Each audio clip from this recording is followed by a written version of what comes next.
There we go. Okay. Oh, I know. Uh-oh. All right, welcome everybody to the HPU Coaches Show. We want to give our thanks as always to Sweet Old Bills for allowing us a place to do this. Say hello to those watching who could not be here, as this is, I think, on YouTube, right, Blake? YouTube, Blake? yep. Yeah, YouTube. Blake Woodard, our guy on the switches, making sure that can happen. I'm Daron Vaught, happy to be here as always, and we're talking to four coaches, technically four first-place coaches today. Technicalities. Technically.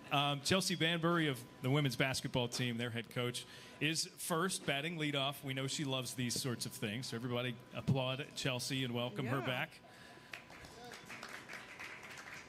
All right, fresh off of Big South Basketball Media Days, you guys were the #1 pick in the conference. This has happened before. It has. And we've had this conversation before. You know I'm going to ask Coach Huss something similar. Okay. Does it mean anything? It does not. I mean, aside from, I think, the respect that our program has earned and the players that are returning, the respect that they've earned from the other coaches in the league. But, I mean, there hasn't been a game played with this team. We have a lot of new faces, and we talk about every day we're going to have to show up and earn it. Really, preseason rankings don't mean anything. It's a guess, and we have to go out and earn it and prove it. Do you, from a coaching mindset, use it at all or think about how to use it? Because it can be a motivating factor for a team, certainly, but you don't want them to sort of rest on the non-ranking, right? It's much more important to be ranked highly after games have been played. Yeah, I mean, obviously it's more important after you've won a few, but I guess early on and kind of what we've used is, hey, this is where everybody's picked us. We're not practicing like the #1 team. Use that as a motivation and understand that we are going to get teams' best, and you have to show up and you have to work a certain way every single day. You can't just turn it on and expect to be great in the game. So I guess we've used it in that sense, yes. I like that. What, as the team has been practicing now and getting ready for the upcoming season, what are you encouraged by, some specifics with this team that maybe are improvements upon last season's team or even previous years? Yeah, I would say early on, I think, you know, one person I'm really excited about is Nevaeh. She's just kind of stepped up and stepped into more of a leader role. You can tell she's more comfortable on the floor and what we want to do. She's been more assertive with her communication. And I think we've just scratched the surface of how good she can be and see where her opportunities are and what she can actually do in our league. And then Aaliyah Collins, woo, that was crazy. Aaliyah Collins played a few games for us last year.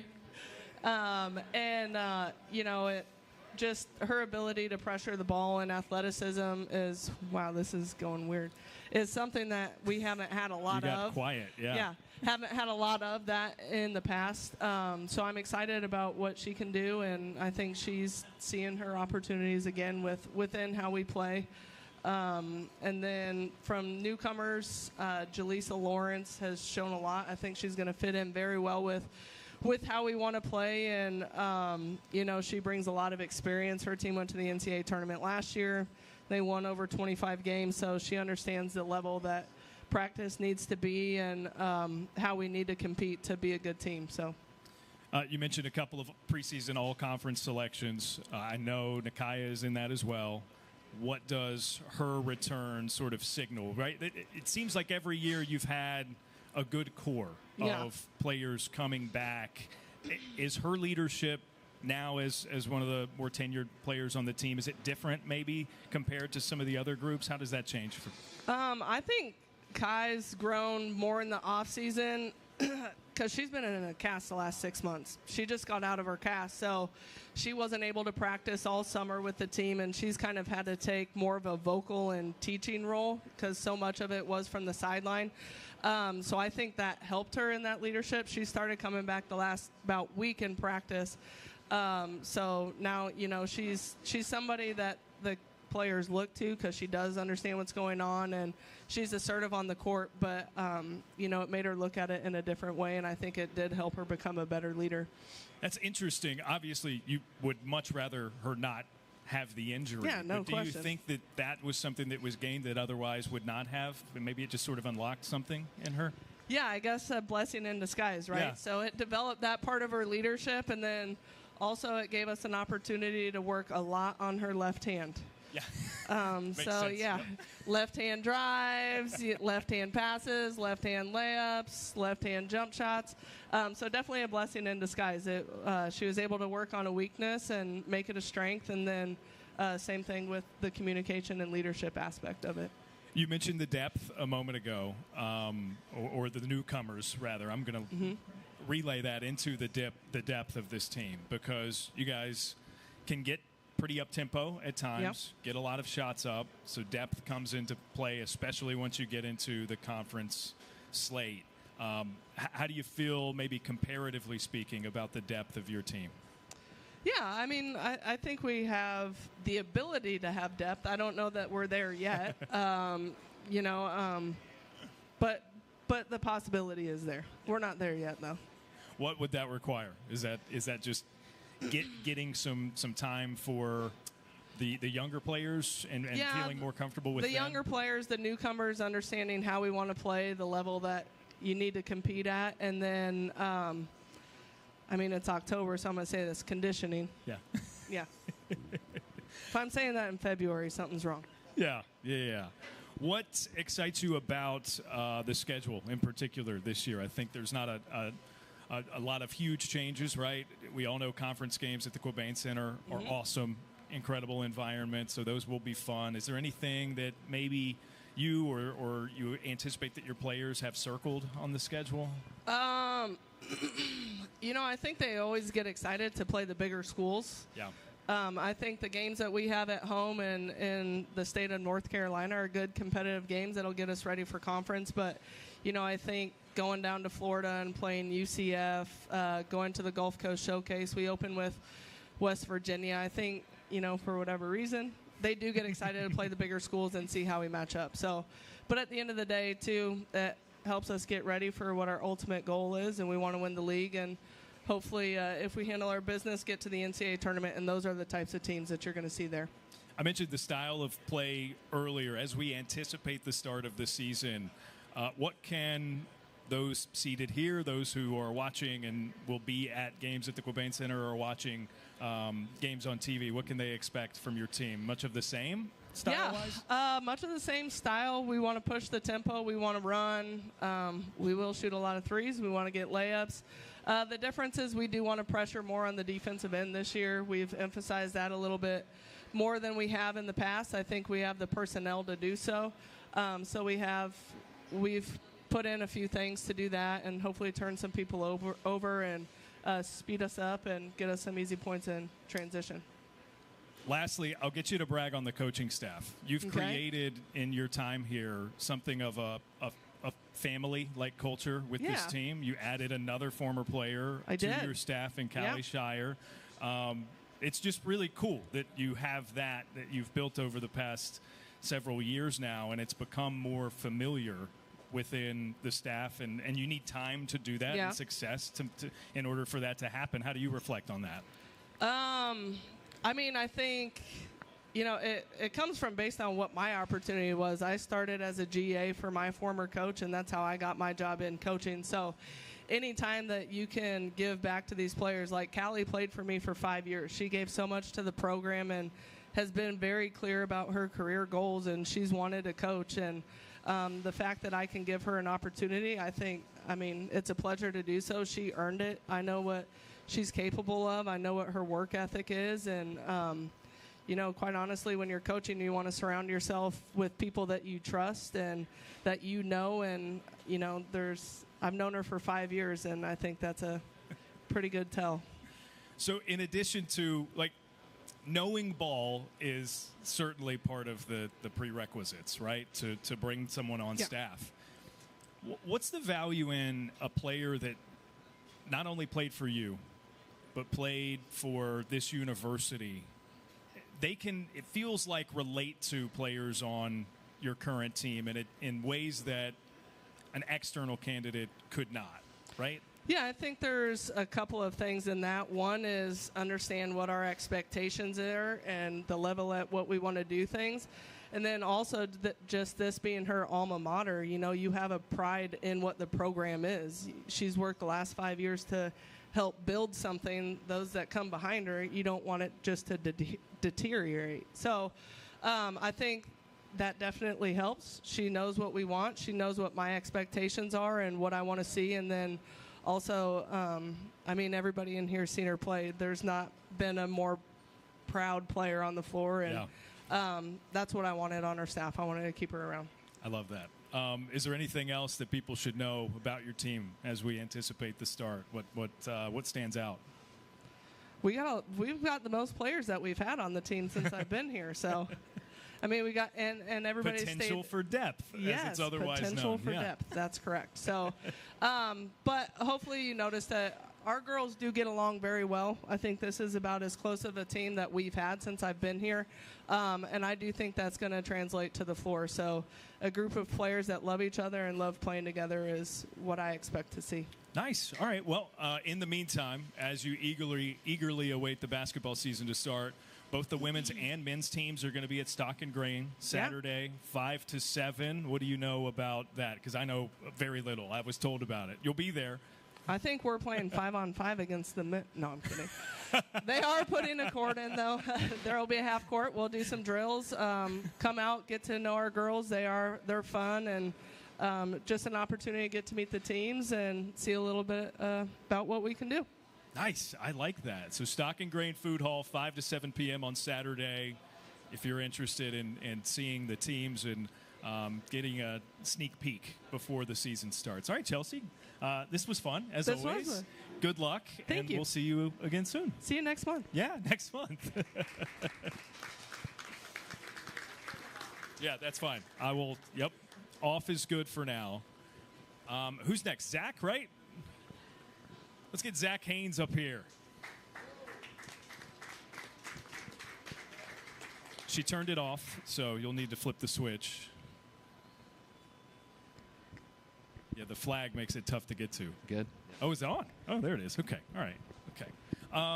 So nothing really to talk about with you and your guys, right? And soccer team. Nothing eventful as of late. No.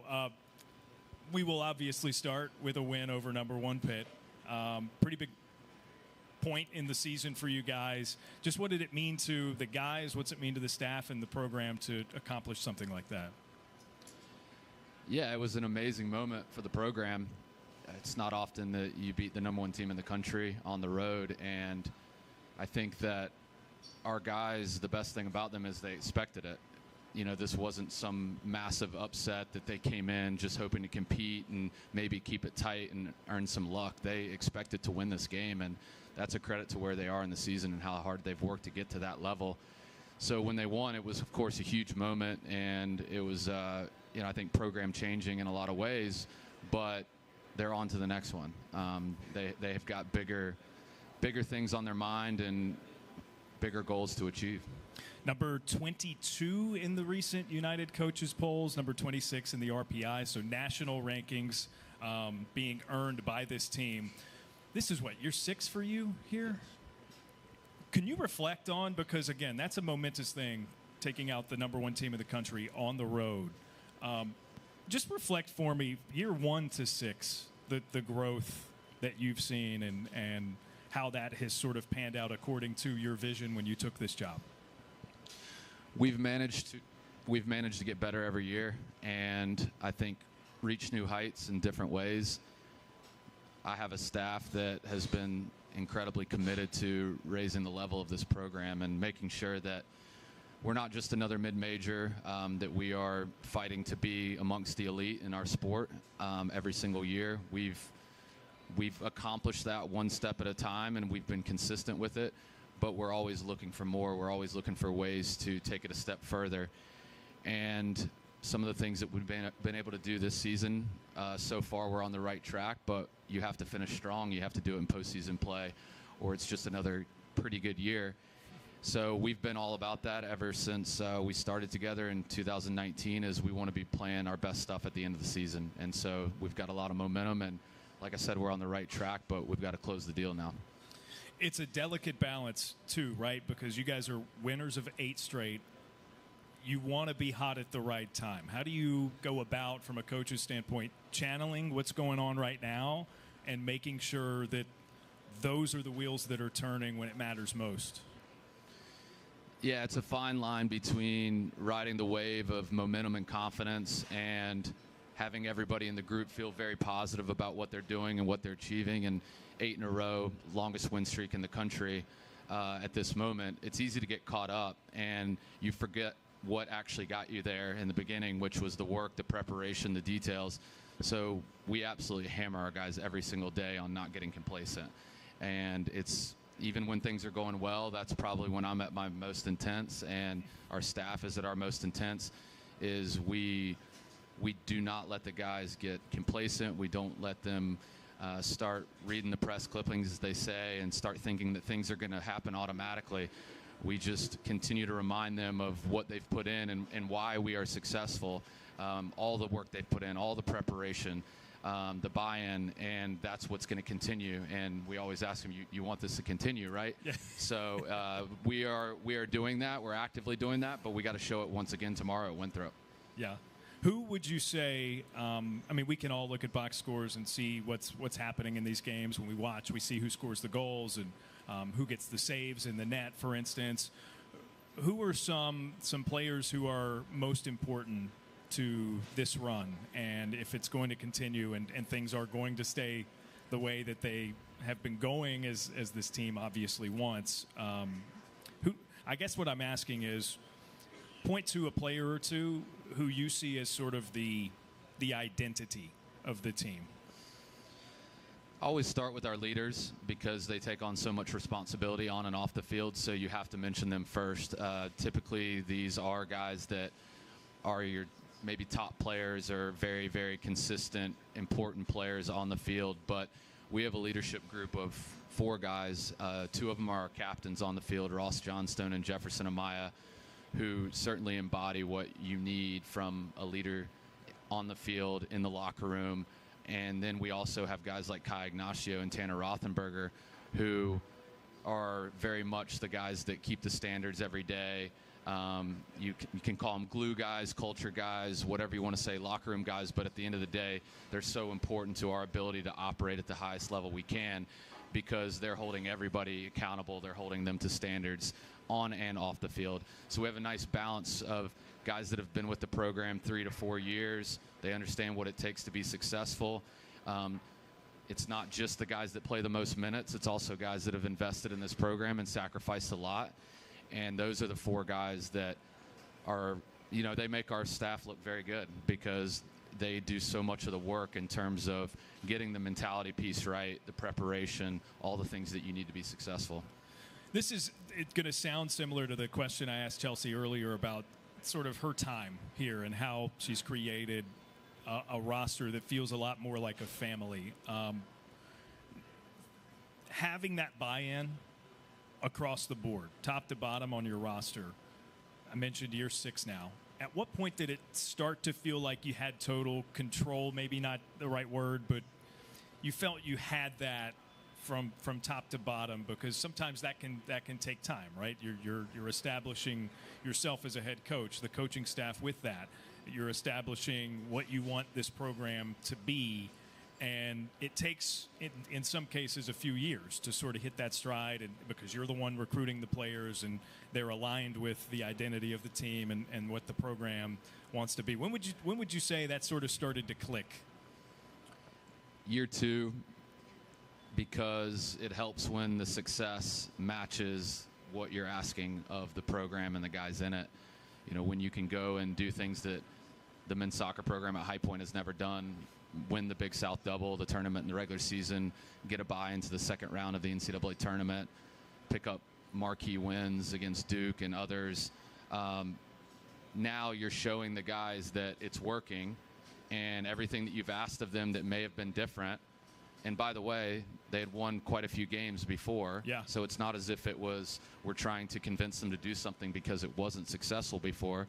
We're trying to convince them to buy in, to take it further. And so then when it clicks, the results match what they're investing, then the buy-in is there, and then you can rely on your leaders to transmit that year after year to make sure it stays. Yeah. What's the messaging been like from, you talk about the players who are leaders on the field, at practice, that sort of thing. Has that been a pretty easy translation when you talk about the balance between riding the wave, the momentum of what is, and not being complacent? Have they done a lot of that sort of on their own? Oh, yeah. They put so much time and energy into that every single day because they're ambitious. The guys that are charged with being leaders are the most ambitious guys in the entire program. They're driving it every single day, and they're hungry for more. So they'll never get complacent, and they'll do everything they can to make sure that no one else does. And that all comes from a level of trust. You know, we have 100% trust in them. They have 100% trust in our coaching staff. We do a lot in terms of trying to make sure that everyone's on the same page. We explain the why behind what we do, what we ask of them. There's always a why behind it. We always make sure that our messaging is balanced of, okay, again, let's be positive, let's be confident about what's happening, but we want more. You know, we want more. And, you know, we even did a SWOT analysis leading into Pitt, just making sure we're reinforcing strengths, weaknesses, opportunities, threats. We always try to provide a level of perspective, and we don't get just caught up in playing a game, recovering, preparing for the next. And I think that's important to making sure that every single person on your roster is fully committed to what it takes to raise the standards of the program. Yeah. Forgive me, I pulled it up earlier. Remind me what the next game is. Winthrop away tomorrow. Winthrop away tomorrow, and then at home after that, or one more road? Presbyterian away the following Saturday, and then last game of the season, Gardner-Webb at home on Friday, November 1st. Friday, November 1st is the next one I was looking for. Here on campus at Vaught, you guys, as well as the women, have pretty good records, as they are overall across the board, but they're improved at home. What is it about playing here that your guys like? Maybe besides the obvious, you know, they could sleep in their own bed and just wake up and go play. I think we get so much support from the community, and it's on campus and off campus. The crowds we've had this season, and it's not just students, it's not just family members. It's very obvious that it's coming from the city as a whole and the surrounding communities and soccer fans. Our guys feel that, you know, they recognize it, and I do think that it always brings maybe an extra 5 or 10% when it comes down to performing on the field. So it's always special to play at Vaught. It's always special to win at Vaught in front of your university and your community. And we want to continue the streak that we've had because first and foremost, you have to take care of business at home. Then you got to take care of business in the conference, and then you can talk about, you know, what you're going to do in non-conference games. Nice. Love it. Cool. All right. Well, best of luck on the road with the next two. We will see you November 1st back at the Vaught, and we'll be rooting you guys on until then. Thank you very much. Thanks, everyone. It's Zach Haines, men's soccer head coach.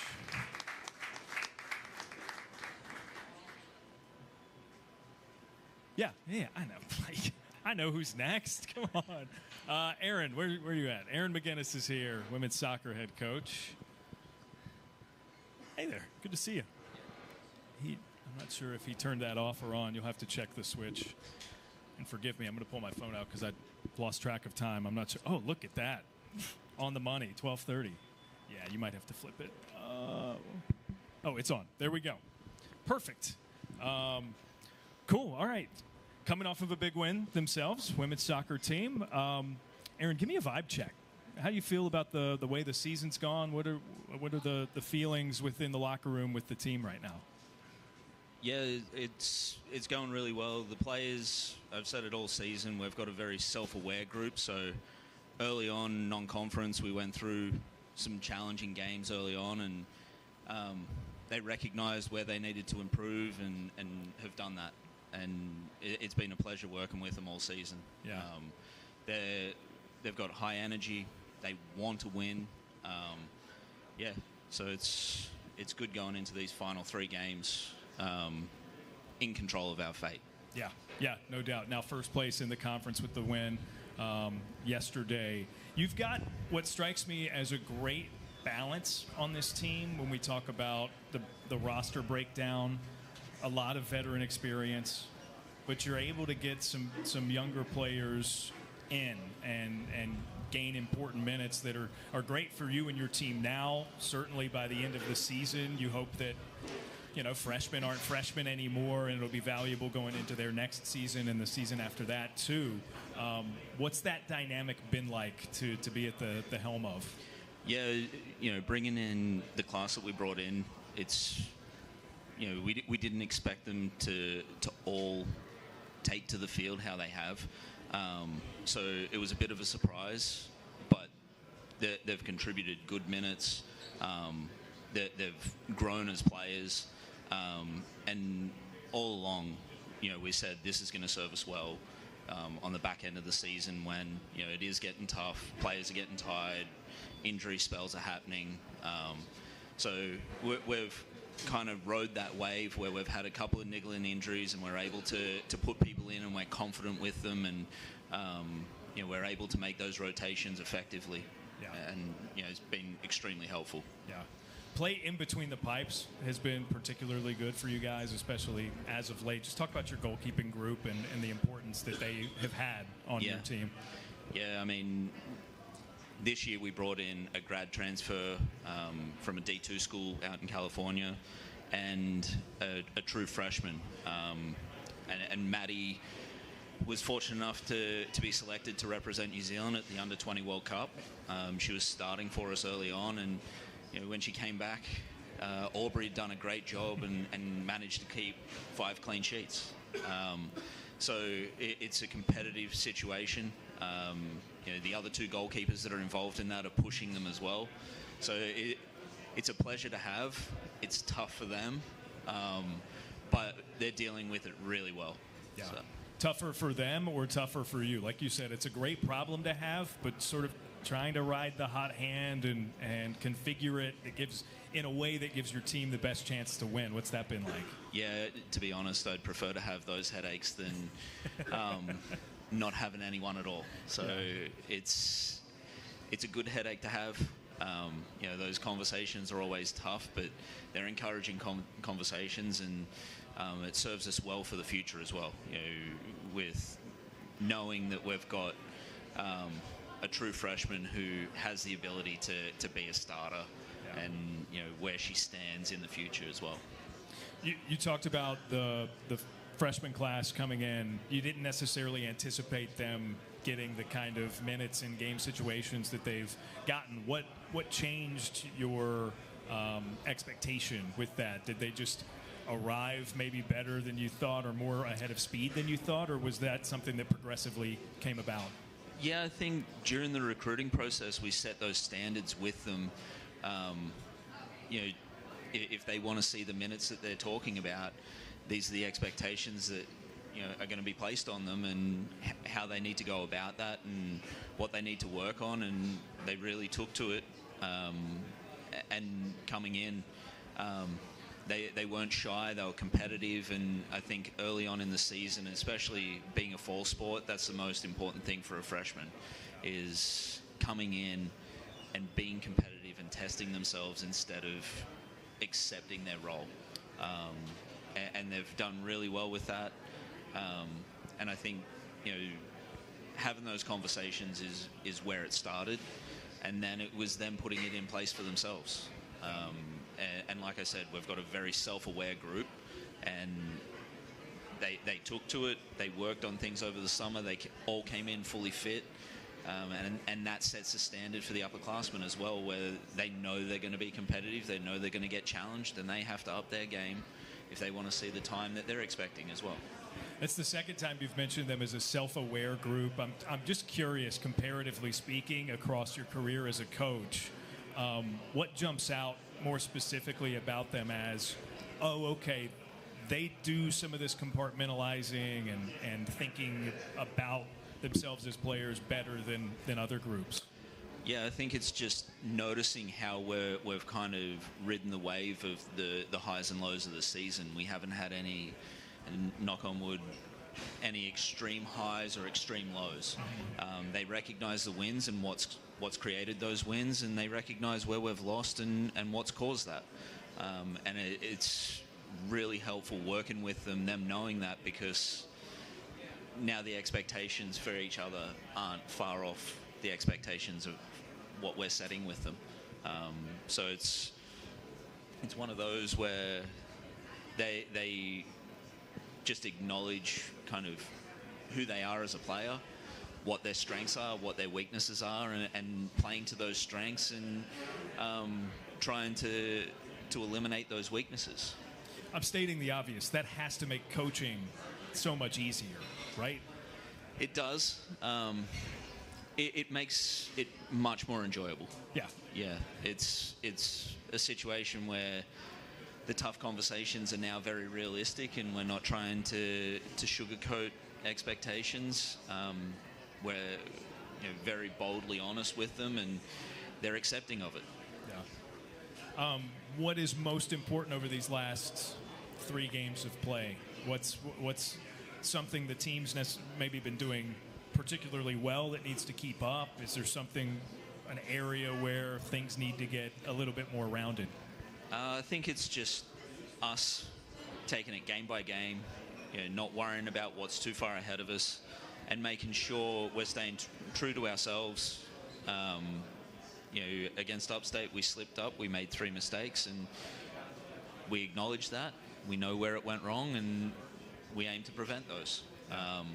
And that's what it's all about, is leading into this final stretch, is them being switched on, good energy, eliminating complacency, and wanting it more than the other team.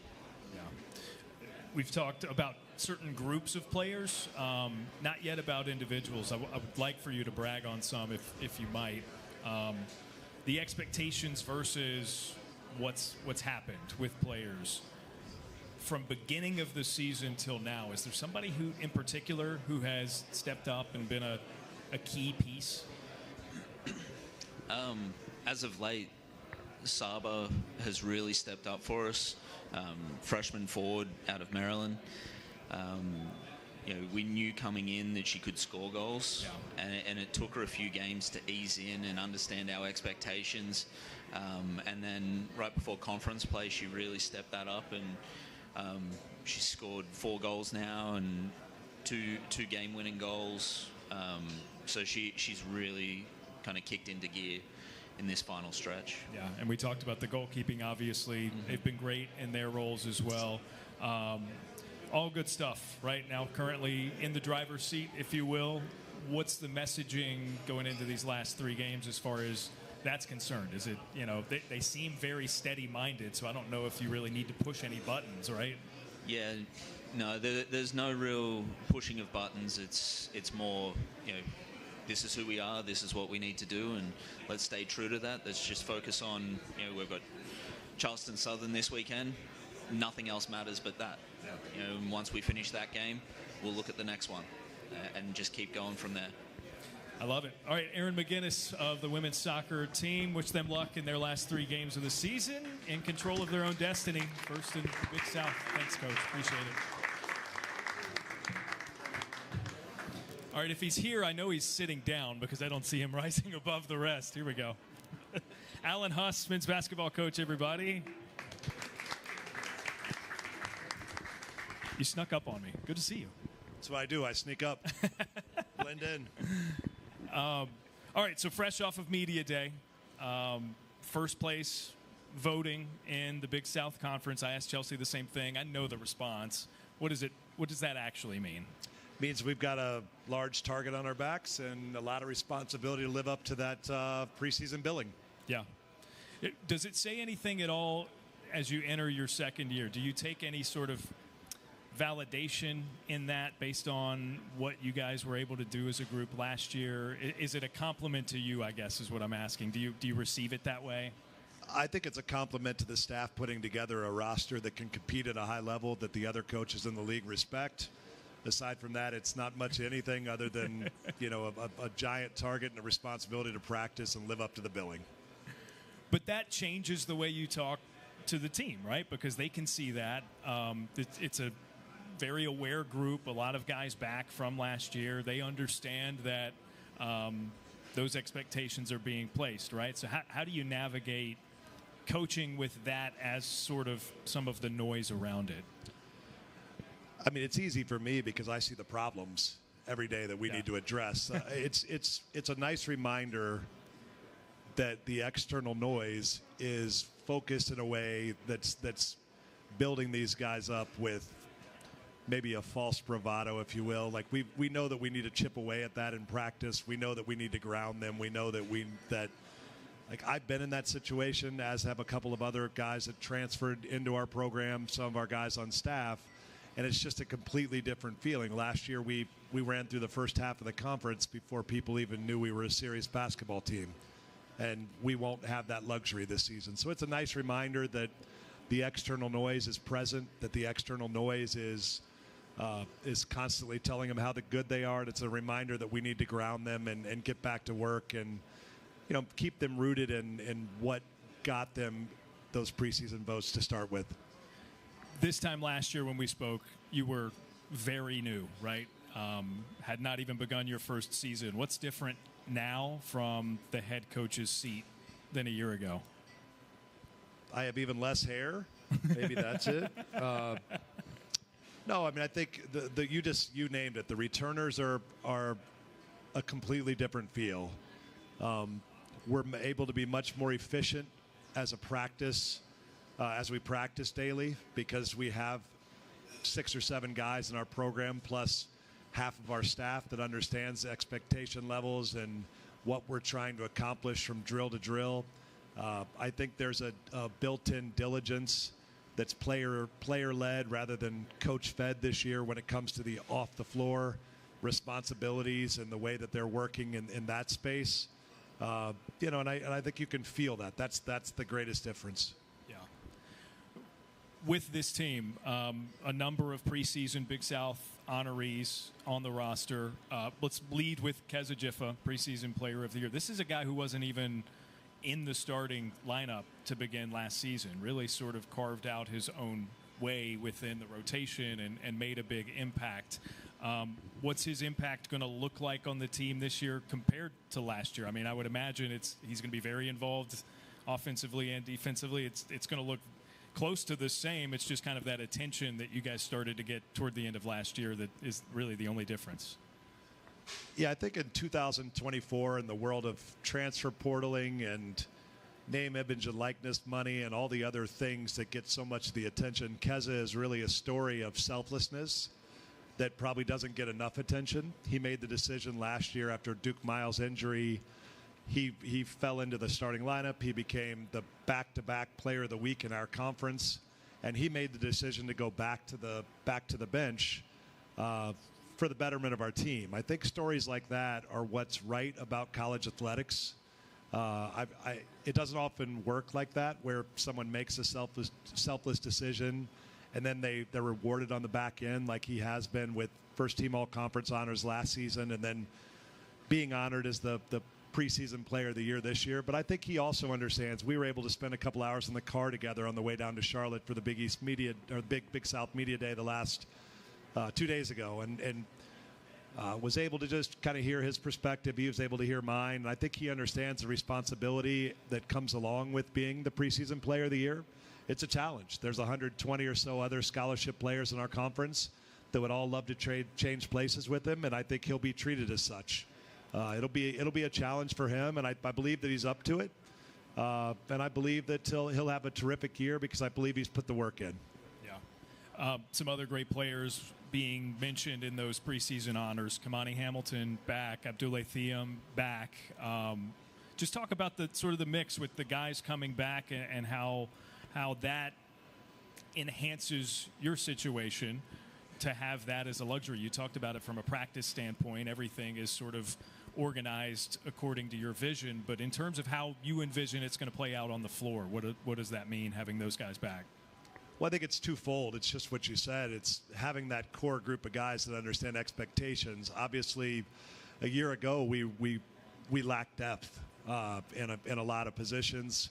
We had no choices to make as a staff other than just to try to get the 7 or so guys that were to the level that we needed them to be to compete and to develop some chemistry, to stay healthy. We needed all those things to happen, and when they didn't happen exactly, when it didn't happen exactly the way we needed them to down the stretch, we faltered a bit. We have that luxury now. In addition to Keza, Kamani, and Bodo were both named preseason first team all conference. That's not even taking into consideration that Abdoulaye Thiam, if he was wearing any jersey besides High Points right now, he'd be on one of the all-conference teams, being a returning 13-point-a-game scorer. We have Damarian Williams, who's a transfer from Texas Tech, who a couple of years ago has already been all-league in our league. Chase Johnston, who's coming in from Florida Gulf Coast, it's already been all-conference in a league ranked in front of ours. Simon Hillebrand, who's already been an all-conference player. So we have a number of guys that have that kind of all-conference proven experience at the high, at the Division I level. And, now the challenge is getting those guys to understand it's about the name on the front of their jersey rather than the name on the back. And that's a different challenge than we had a year ago, but it's probably a better one. Yeah. You list the newcomers just for the sake of everyone who's anticipating this season. Would you just kind of go through one by one and describe what they're going to bring to the table? Sure. I mean, newcomers, I talked about Damarian. Damarian is a guard who started his career at Gardner Webb, was an all-conference player, transferred to Texas Tech, had some injury problems, didn't go exactly the way he wanted to. He had a coaching change after his first year that was pretty good at Texas Tech. New staff came in, just didn't think he was fit their vision of what the program wanted to be. He became really a role player, a bit guy. He's come back to the Big South where he's had a ton of success. He's been tremendous. Terry Anderson, who I didn't mention, he was an all-conference player in the Southland a year ago at Lamar. He's got a grittiness, a toughness. He's been a little banged up this fall. Came in with a knee that needed a very minor operation. He's still working his way back from that, but he's going to be very similar to Kamani Hamilton, a 6'7", long, athletic wing. There aren't a ton of those guys in the Big South Conference. He looks like a high major basketball player. Simon Hillebrand, who we just found out is going to be eligible a couple of days ago, or maybe even yesterday, is a 6'9", 245-pound, forward center that can really shoot the basketball. He's made over 100 threes in his career, close to a 40% three-point shooter. He can really leap as well. He's just a tremendous talent, and probably more importantly, he's a 4.0 student, was valedictorian of his high school class. He's just really intelligent, and he's really picked up our system quickly. Chase Johnston is, in my opinion, the best shooter of the basketball in college basketball.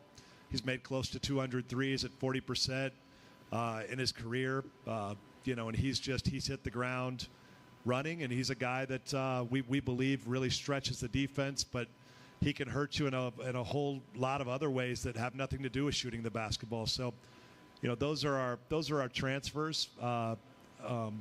In addition to those guys, we have 3 really talented freshmen, and Yvonne, Josh, and Braden, who a year ago would have been guys that would have played 30 minutes a game for us, and now they're guys that have to kind of, figure out their roles. And the interesting thing is I haven't even talked about Tita Shargunas, but he's been arguably the best player in our camp this fall. So as we've gotten ready, he's made that jump from freshman to sophomore that oftentimes happens with a guy like Titus, that he was a window of opportunity guy a year ago when Duke went down, and he slid into Kez's role as that kind of first guy off the bench. He was back-to-back freshman of the week when given an opportunity. I think even the Presbyterian game maybe, which was one of those games, he really won the game for us down the stretch.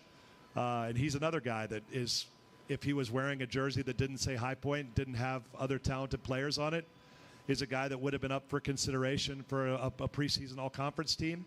So we've got some difficult decisions to make. We've got a lot of guys to try to blend together, and And I didn't even mention Bodo and Kamani, who I think most people here are pretty familiar with. Those are guys that are physically dominant. And, Kamani played last year at about 210 pounds. He's about 232, 233 pounds now. Wow. He's just physically a completely different human being at this point. And he's worked diligently with Coach Brady throughout the summer months. And then the fall, he's completely reworked his jump shot, which is it's something that's hard to do. And it's something that a player has to really buy into as far as the process of changing that, because it's a deal where you have to take a step back to take a step forward. And he's finally matured enough to where he was willing to make that commitment to do that. And I think you'll see a guy that can that can dominate people physically inside in a way he couldn't do a year ago. And he's a guy now that can make three-point shots at a much higher clip. So we've got a good group. We're excited about them. Now we gotta continue to work and then get better every day. I love that. Those are all encouraging notes. Open up to questions. Is that appropriate? Yeah. Anybody have any questions? What's your feeling about on-court communications now? I know you were pushing. Where do you think you are now? The question is on on-court communication. I think in 2024, with kids that all grew up with a smartphone, it's maybe the most difficult thing we do now is to get guys to, and that's not a complaint. It's just a fact of life. These kids grew up with a device in their pockets, which in a lot of cases is a much easier mode of communication for them. It's something that most of them are more comfortable. It's a more comfortable means of communication for them. It's a way that they prefer to communicate. So getting them to actually open their mouths and say things on the floor that are important is a challenge. And getting them to maybe be willing to listen to others that say things that they don't want to necessarily hear, that's equally challenging. So it's a work in progress, not only for High Point, but I think for everyone in this collegiate space coaching at this point. I think it's one that we daily are getting better in, but it's something that it's something we talk about as a staff daily. We find new challenges and new ways to try to get them to communicate more effectively. But if anyone in the room has a way to or suggestion to help us, we are all ears. Any other questions? Yeah. So you have 20 players on the team, Coach. I suspect 20 players. I suspect there's probably going to be some red shirts to come out of that. The question is, we do have the largest roster in the history of the game of basketball at 20. For those of you that are wondering, they still are going to only play with 5 on the court at a time this year. So there is a possibility of us redshirting guys. We haven't gotten to that point yet. We have a scrimmage a week from Sunday, I'm sorry, with East Tennessee. We're going to play a lot of people in that game, and winning is not necessarily the objective. The objective is to really get a feel for some of those younger guys. The older guys, we kind of know what they can do, but I think we want to get a feel for some of those freshmen to see what they can do. I think Josh will almost I won't say 100%, but I'd say 99% sure he's going to play this year. The other 2 freshmen, there's a chance that both of them could redshirt. And then I didn't even talk. We have a guy that showed up, David Fonville, who looks like a scholarship guy. There's a lot of days you can't tell that he's a walk-on. So he's a guy that we think before his time's up at High Point that he'll be impactful. So all those guys will be under consideration for red shirts. It'll be conversations we have with them, with their parents. But we still got a couple more weeks before we have to get serious with those types of talks. Yeah. Any other questions?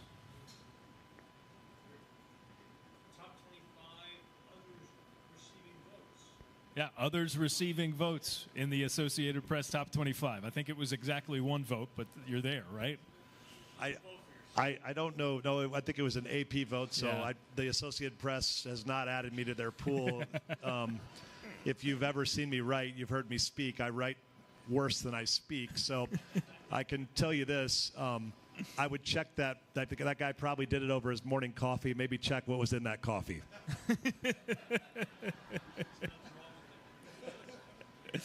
We'll take it, though. We'll take it for sure. I've got one. If nobody else does, you mentioned the just the loads of talent. It felt like everybody you mentioned, it's an all-league type player. I would imagine, and you sort of alluded to, those are going to be difficult decisions. How do you and your staff approach talking someone into a lesser role than what they've had at other places, or talking someone who might be keen on playing this year into a red shirt? Just what do you expect that's going to be like?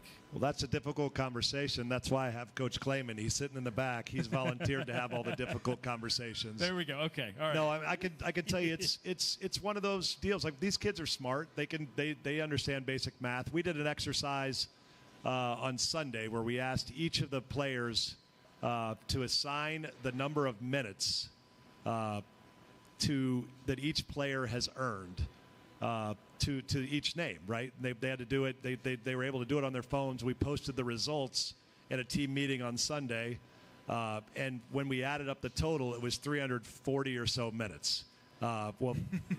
There's only 200 minutes in a game, so the point of that was exactly to lead into the conversation we're having now. There are going to be some guys that a year ago would have earned 30 minutes that are going to play 20. Those conversations are difficult to have, but at the end of the day, we've got a job to do, and our job isn't to win individual accolades. My job's not to win any kind of coaching award. Our job is to win games for High Point, and we're going to do just that. We're going to find guys that will buy in and will represent the school the right way, and I'll figure that piece of it out. We have no doubts. It is just a question, though. Anybody else? Any questions remaining? Yes.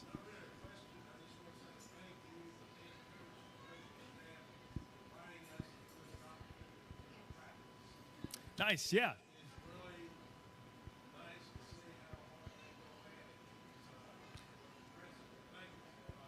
For those watching, listening, that couldn't hear, it was a thank you to Coach Huss and the coaching staff for inviting people to watch them practice. So that's. I say this all the time. Our practices are all open. If you ever want to come to a practice, email Noah, come to a practice, bring somebody along, bring a friend that maybe would buy season tickets, hopefully, and come to games. I'd like to use it for that reason. But we love having people around. It keeps it fresh for the players, and there's certainly nothing we do that's secret. It's all something that's been done before. It'll be done again, and it's kind of nice having people come in. And I can promise you this: you'll get a completely different look when you come in and see how hard our guys work. And I'll speak to that. We get 4 hours a week in the summer to work with these guys. We've got a group of graduate assistants and managers that spend just countless hours with our guys over the summer months, the spring and the fall months, before we get into our 20-hour-a-week in-season mode. The amount of time our guys spend in there is really it's really impressive. And we've got a group of guys that really help them get in there and rebound and organize and pass and do all the things that allow them to get that extra work in. And I'd like to take credit for the coaching piece, but I can tell you that is significantly more important than anything that I do. Anyone else as we round out the day here? All right, well, I think that'll do it for the HPU Coaches Show. Thanks, Coach Huss. Appreciate it as always. Thanks much. I hope we see everybody on Saturday downtown. Yes. Stock and Grain, 5 to 7. I mentioned it with Chelsea, but the men's basketball team will obviously be there as well. So 5 to 7 p.m. Stock and Grain on Saturday. Look forward to seeing everybody there.